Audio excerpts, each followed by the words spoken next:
জয় গৌর শ্রী রাধারমণের বিজেতে। আজকে আমার বৃন্দাবন চন্দ্রে নটবার লালের একটা রূপ দেখে নাও।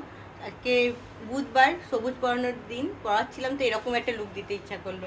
নিজে নিজে এরকম একটা সিম্পল সাজে কত মিষ্টি লাগছে বৃন্দাবন চন্দ্রকে, দেখো। আর এটা হচ্ছে আমার বিশ্বভানু দুলারি, ও তো অলওয়েজ মিষ্টি, এরকম সুন্দর লাগছে দুজনকে দেখতে। আর এখানে হচ্ছে আমাদের লালজু, খুব সুন্দর করে কিউটিকা ডিব্বা সেজে গুজে বসে আছে। আমাদের অলওয়েজ সুইট গোবর্ধনজি, উনিও সেজে আছে।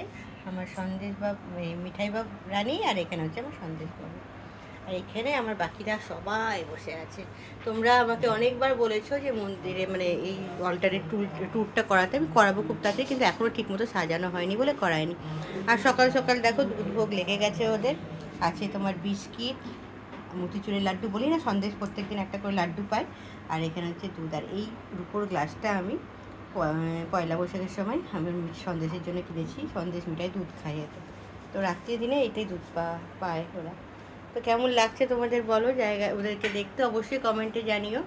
আর খুব তাড়াতাড়ি তোমাদের কাছে আরও নতুন নতুন ভিডিও আসছে। তার সঙ্গে কিন্তু অনেকেই তোমরা ঝুলনের বা ঝুলন প্লাস যেটা বলা হয় রিয়েলিটি হিন্ডোলা উৎসবটা দেখোনি, যারা দেখোনি এখনই দেখে নিও ওটা। কেন তোমরা অনেকেই বলে ঝুলন অত আগে কেন? বৃন্দাবনে আমি বলেছি না যে তিজের দিন হিন্দোলা উৎসব হয়, মানে তখন থেকে ওদের ঝুলন আরম্ভ হয়ে যায় অনেক জায়গায়।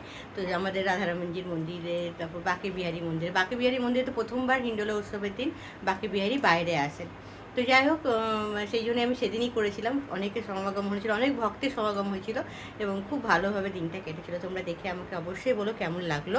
তা দেখা হচ্ছে আবার অন্য কোনো ভিডিওতে, ছোট্ট পারা একটা ভিডিওতে। রাধে রাধে।